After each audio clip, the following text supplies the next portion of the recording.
Dia Estadual de Julgamentos Colegiados supera a meta prevista pela Corregedoria do TJGO. Encontro reúne psicólogos, assistentes sociais e pedagogos que compõem as equipes interprofissionais forenses. Coordenadoria da Infância e da Juventude faz avaliação do trabalho dos juizados em 2015 e traça desafios para o próximo ano. E no nosso estúdio vamos receber o ouvidor-geral do TJGO, desembargador Luiz Eduardo de Souza. Esses são os destaques do Agenda Judiciária dessa semana.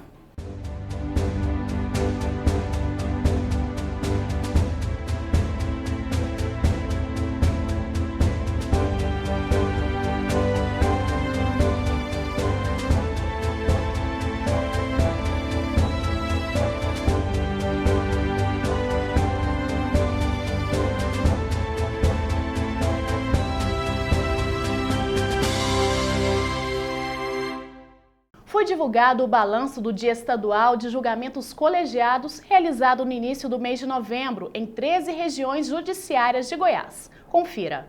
O número de recursos julgados no evento superou as expectativas da Corregedoria Geral da Justiça em Goiás. Foram apreciados 2.800 recursos, 800 a mais do que a meta. O evento é promovido desde 2012 e tem como objetivo descongestionar os juizados especiais cíveis e criminais. Em outubro de 2014, a taxa de congestionamento nas unidades das turmas recursais estava em 34,53%. Com a força-tarefa deste ano, esse número caiu para 28,88%. Desta forma, foi superada a meta 5 do Plano de Gestão da Corregedoria, que previa a taxa de 36% para 2016. Para nós, o balanço foi extremamente positivo e nós pudemos, para concluir essas metas, contar com a colaboração desses magistrados goianos que são combativos, ciosos e abnegados. Um encontro realizado no TJGO promoveu a troca de experiências e a ampliação de conhecimento das equipes interprofissionais. Durante 3 dias, a Corregedoria Geral da Justiça de Goiás realizou o segundo encontro das equipes interprofissionais forenses. O evento contou com a presença de psicólogos, assistentes sociais e pedagogos que compõem as equipes interprofissionais do Judiciário Goiano. O encontro é muito importante para que a gente reúna forças de trabalho, criando a nossa identidade de trabalho. Quais as competências nós temos, o que a gente pode desenvolver, quais os projetos que a gente pode ampliar para melhorar a prestação do nosso serviço e aumentar a qualidade e a capacidade de ampliar o alcance desse trabalho, para que a gente possa alcançar cada vez mais pessoas de uma maneira sólida, de uma maneira eficaz, né, dentro da proposta das equipes interprofissionais, seja na área da infância e juventude, nas áreas de família ou na esfera criminal. Esses profissionais auxiliam magistrados em processos de diversas áreas. Durante o encontro, os participantes das equipes interprofissionais palestraram sobre o trabalho do servidor no Judiciário Goiano. Nós nos reunimos com a nossa equipe e junto nós decidimos os temas que seriam abordados nesse projeto, nesse primeiro encontro das equipes interdisciplinares do Estado de Goiás. E o tema que se destacou foi esse da ética, que o país vive uma crise ética muito grande e de proporções nunca vistas na nossa história. E por isso nós entendemos por bem convocar uma pessoa de peso para falar sobre isso, que é o professor Leandro Carnal, que falou com muita proficiência a respeito desse assunto. O último dia foi marcado pela presença do doutor em História Leandro Carnal. A palestra atraiu a atenção dos servidores que lotaram o auditório do Tribunal de Justiça do Estado de Goiás. De forma bem-humorada, Leandro abordou o tema ética profissional, hierarquia e relações interprofissionais. Uma grande iniciativa aqui de Goiânia, o tribunal convidar para esse debate do qual fiz parte, porque os nossos passos em direção a um país mais ético, a um judiciário mais ético, a uma sociedade mais ética, passa por esse tipo de atividade. Nós estamos nesse momento no Brasil, num grande processo de transformação social, com muitas e muitas questões a serem levantadas. Este passo que nós demos essa tarde em Goiânia é um passo em direção a uma sociedade mais crítica, a um judiciário mais consciente, a servidores mais envolvidos com o desafio que é de todos nós cidadãos brasileiros, uma sociedade mais ética, mais justa, menos preconceituosa e mais igualitária. O juiz Wilton Miller Salomão foi eleito presidente da Associação dos Magistrados do Estado de Goiás. Ele fará a gestão da entidade no biênio 2016 e 2017 e se comprometeu ao apoio irrestrito aos magistrados goianos e a intensificar a luta pela democratização do judiciário. Vamos conferir agora os números de arrecadação do mutirão de negociação fiscal promovido pela Secretaria da Fazenda de Goiás em parceria com o TJGO. Conforme dados da Secretaria, foram negociados R$ 365 milhões em dívidas de impostos estaduais. O volume de recursos superou as expectativas das autoridades, que era de R$ 150 milhões. Em 12 dias de mutirão, os contribuintes puderam negociar as suas dívidas com descontos de até 98% do valor da multa. Vamos acompanhar algumas decisões tomadas pelo Judiciário goiano nos últimos dias. Casal consegue guarda definitiva de menina abandonada por mãe viciada em crack. Segundo informações do Conselho Tutelar, a mãe é usuária de drogas e levava a garota para locais onde consumia entorpecentes. A menina de quase 2 anos foi acolhida pelo casal quando tinha 1 mês de idade. A sentença que deu a guarda definitiva ao casal foi proferida pelo juiz Hugo Gutenberg de Oliveira, durante os trabalhos do programa Justiça Ativa em Campos Belos. Para o magistrado ficou evidente o amor e carinho entre o casal e a criança. Nome de ex-genro é excluído do inventário de sogra. Ao avaliar os autos, o desembargador Fausto Moreira Diniz verificou que o casamento entre as partes durou cerca de 1 mês e que a morte da sogra aconteceu 2 anos após a separação. Sendo assim, o magistrado considerou que, mesmo que o casamento tenha sido em comunhão universal de bens, não existem motivos para a participação do ex-genro no acervo hereditário da mulher. Empresas terão que indenizar fotógrafo por uso indevido de imagem. A decisão monocrática é da desembargadora Nelma Branco Ferreira Perillo. Conforme o processo, as empresas utilizaram, sem autorização do profissional, imagens do fotógrafo para a divulgação de um restaurante. A indenização foi fixada em R$ 10 mil.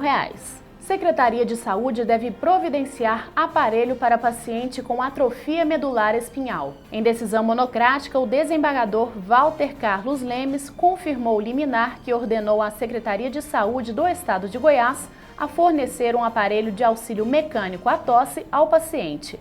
Na sentença, o magistrado considerou desnecessária a comprovação do paciente em demonstrar falta de recursos financeiros, pois o direito à vida sobrepõe a qualquer outro. E no próximo bloco você confere uma entrevista no quadro Justiça em Foco com o desembargador Luiz Eduardo de Souza. Voltamos já.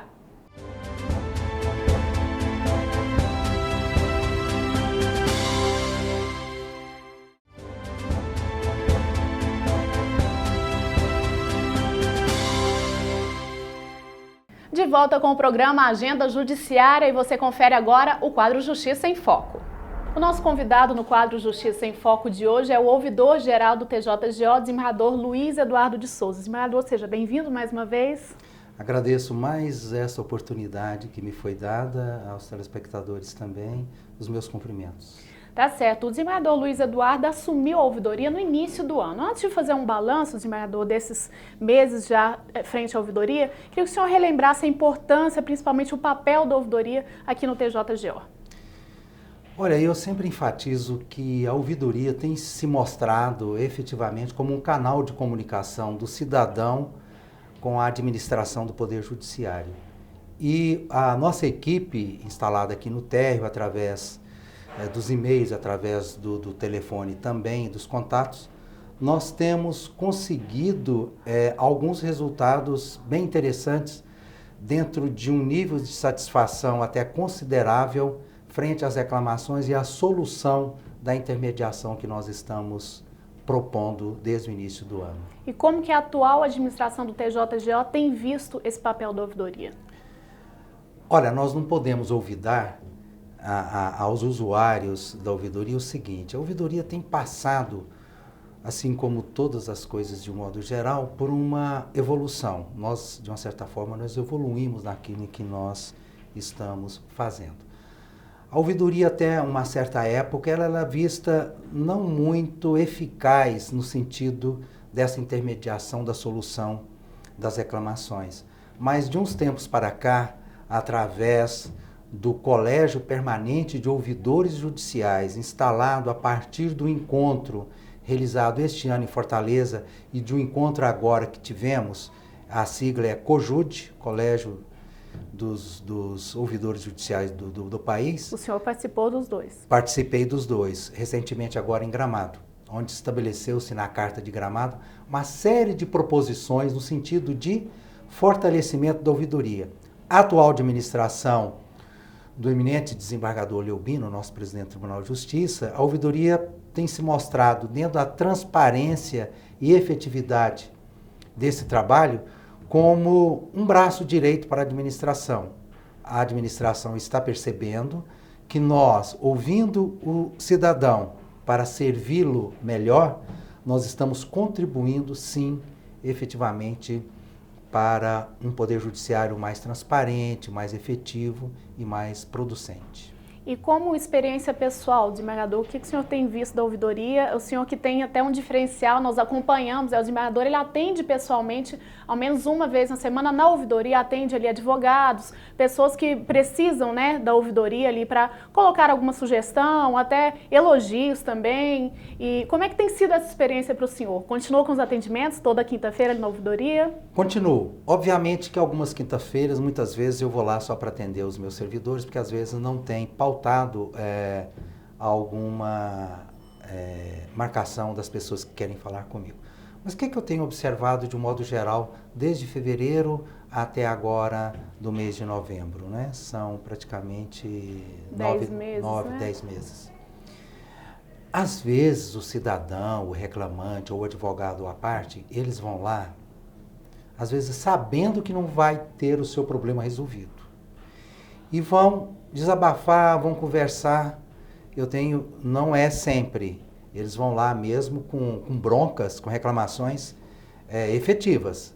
Mas às vezes eles chegam lá, o desembargador, eu sei que o problema, mas eu gostaria de ouvir, porque a minha mulher ou meu marido, porque o meu filho é isso, está preso e tal, pois não. O fato em si, veja que situação diferenciada e importante. O fato por si só, de eu estar lá, e daquela pessoa, a cidadã ou cidadão, desabafando para mim, contando a sua vida pessoal, ele sai de lá, eu dou um abraço, eu olho, eu alento, eu conforto, nós confortamos, todos nós lá. Ele fala assim, puxa vida, eu fui ouvido, estou saindo daqui satisfeito. Sabe o que já aconteceu? De pessoas saírem, voltarem depois de uma semana, olha, aquele desembargador e vocês aqui, vocês estão de parabéns, não resolveu o meu problema, mas vocês tiveram a solidariedade de me ouvir. Então, o fato que nós estamos tendo a oportunidade de ouvir o cidadão já contribui, já ajuda muito. Claro. Desembargador, e para o ano que vem, a expectativa e principalmente projetos para a ouvidoria? Olha, nós temos um projeto que está dentro dos tópicos da Carta de Gramado, da possibilidade de cada ouvidoria judicial do seu estado realizar audiências públicas, destacando bem as competências da ouvidoria e da Corregedoria Geral de Justiça. A Corregedoria tem as suas atividades, as suas audiências públicas, e nós da ouvidoria teremos a nossa, é um projeto que eu estou com a minha coordenadora, que é a Leila, vendo qual é a comarca, ou pelo nível de reclamação maior, para ver qual que nós vamos visitar, olhar, para a gente ver o que nós podemos fazer. Porque se a ouvidoria vai na cidade, o pessoal fica assim, puxa vida, eles estiveram ou estão aqui, deixa eu lá ver então. Claro. Então nós estamos olhando sim esse projeto. Certo. Então, para finalizar, vamos lembrar aqui os canais de comunicação com a ouvidoria. Temos aqui o atendimento presencial pessoal, né, aqui mesmo no térreo, né, do TJ. Temos o 0800, que é pelo telefone, nós temos o e-mail também, o site, para as pessoas olharem. Basta entrar no site do TJ Só também, e tem o link lá da ouvidoria. Tem um diferencial, só para terminar, o seguinte, nós estamos buscando, e esse diferencial da nossa atual administração da ouvidoria, é que nós estamos procurando, e eu estou vendo a satisfação disso, nós não só tentamos e às vezes resolvemos a situação problemática, nós estamos dando o retorno. Nós estamos no e-mail retornando e no telefone também. Aí o cidadão, é uma característica. Porque muitas vezes você não dá satisfação. Resolveu, não resolveu? Tentou, mas resolveu ou não? Nós da ouvidoria estamos retornando isso ao reclamante. Comunicando o que foi feito, qual providência foi tomada. E eles estão muito satisfeitos com isso. Que bom. Desembargador, parabéns pelo trabalho. Obrigada por ter participado aqui com a gente. Obrigado por mais essa oportunidade. Estamos sempre à disposição. Muito obrigado. Então, ok. Esse foi o Justiça em Foco de hoje. Até o próximo. E no próximo bloco, nova ferramenta disponível facilita a localização de serviço notarial. É daqui a pouco.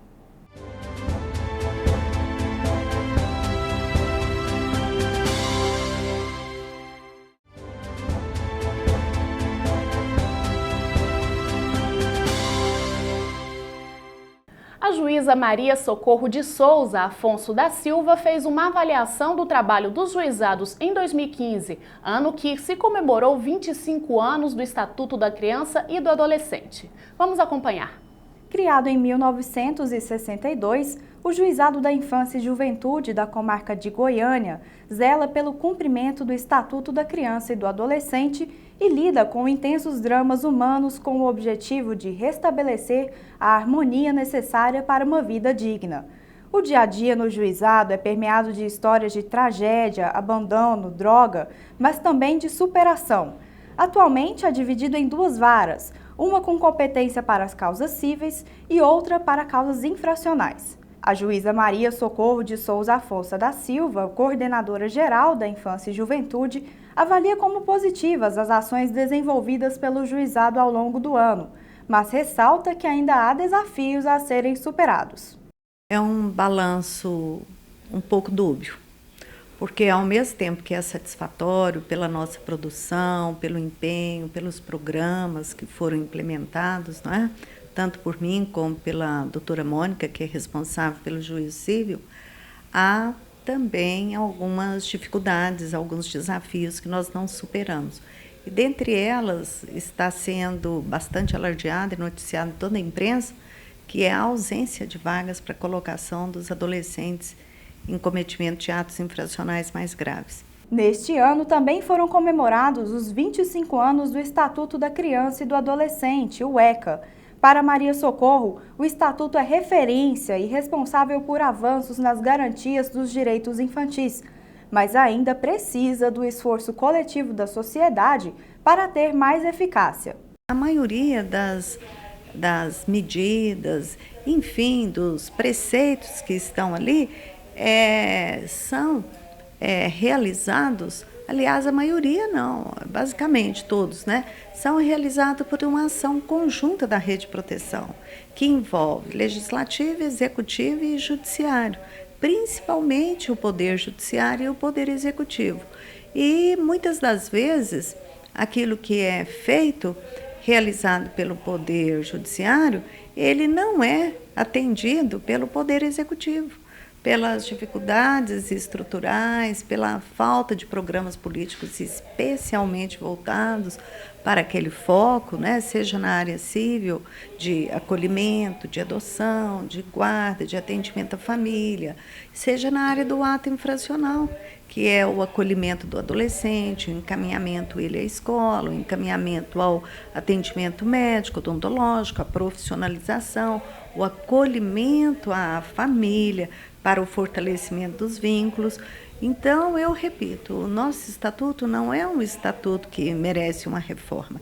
Ele é um estatuto muito bom, copiado por muitos outros países, né? Por ser uma legislação de referência.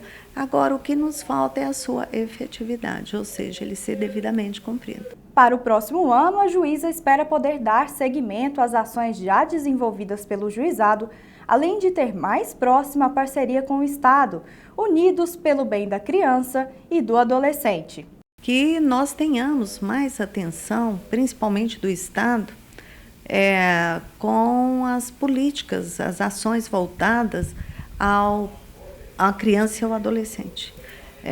Não só ao adolescente propriamente, que é aquele que já está na rua, que a família já não dá conta de impor limites, que já se encontra em extrema situação de vulnerabilidade, porque já está na prática infracional, porque está indo para as baladas e usando drogas, usando álcool, não obedece, né, o horário imposto pelos pais, mas também a criança. Essa criança ela vai crescer, essa criança vai se tornar um pré-adolescente, um adolescente. Então, a nossa expectativa em relação ao executivo é que tenha efetivamente uma dotação orçamentária, ações políticas voltadas, tanto o município como o Estado, para a criança, de forma de prevenção, como para o adolescente, como forma de ocupação, de voltar o seu foco para ações sadias, saudáveis, positivas para a sua vida.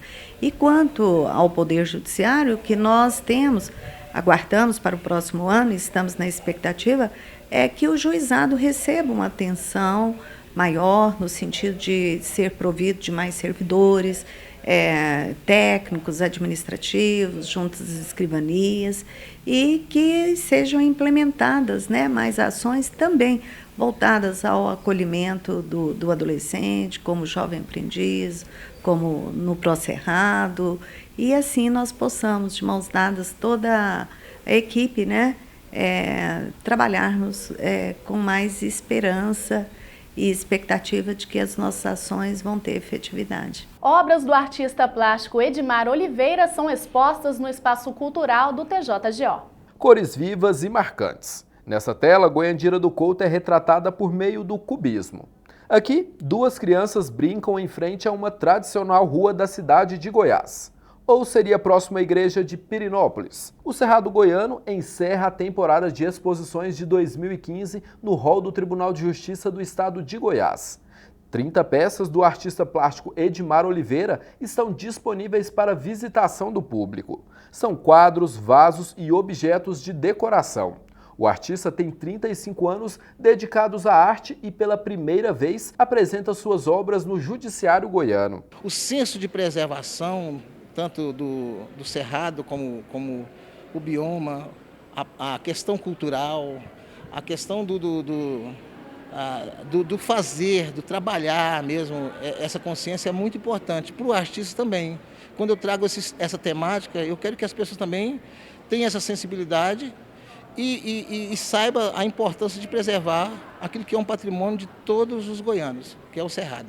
As obras retratam o regionalismo do Centro-Oeste, dando destaque a características do Cerrado. O artista leva o público um pouco da riqueza culinária e folclórica do estado. As pinturas têm influência do pintor Cândido Portinari. Uma nova ferramenta deve facilitar a localização do serviço notarial. Os dados podem ser consultados por parte dos interessados pela internet. Veja como. Basta acessar o site tjgo.jus.br, clicar em Consulta Selo Eletrônico Extrajudicial e digitar o CPF. Com o sistema é possível verificar a existência de testamentos, escrituras, partilhas e divórcios consensuais, além de ter informações sobre suas localizações. Nesta semana, no dia 8 de dezembro, foi comemorado o Dia da Justiça. Confira detalhes na reportagem de Luísa Gomes e Aguinaldo Teixeira. A data é comemorada desde 1940 em referência à Imaculada Conceição. Os símbolos mais conhecidos da justiça são duas mulheres, mas poucas pessoas sabem a diferença entre elas. A deusa romana Justitia é apresentada sentada, com olhos vendados que sugerem a imparcialidade de uma justiça que apura a audição para se concentrar na sustentação oral das partes e, assim, tomar suas decisões. Porém, milhares de anos antes, os gregos também tinham um ícone que representava a justiça, a deusa Dike. Diferente da representação romana, a deusa grega permanece de pé e com os olhos abertos.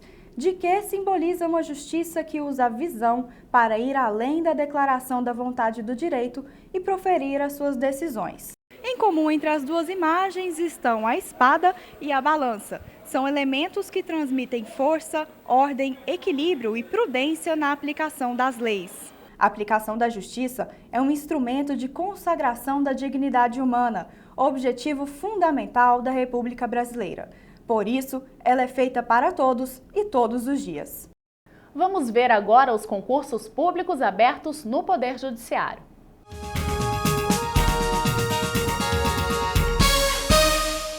Até segunda-feira é possível se inscrever no concurso para técnico e analista judiciário do Tribunal Regional do Trabalho da 14ª Região, que atua em Rondônia e Acre. O salário acrescido de gratificação pode chegar a R$ 10.425.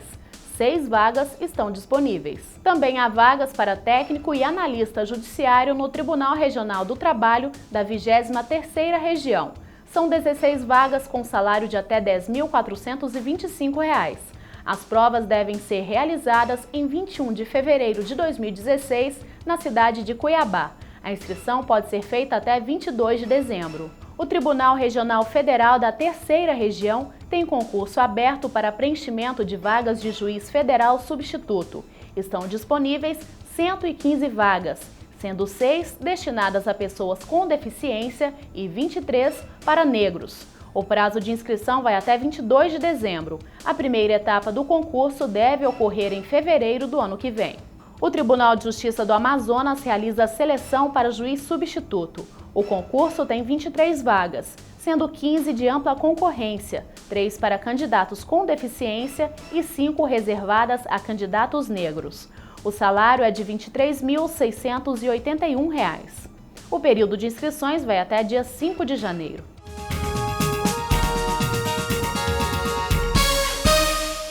E a Agenda Judiciária desta semana termina aqui. E não perca na próxima edição uma retrospectiva dos fatos que se destacaram no Judiciário Goiano em 2015. Até lá!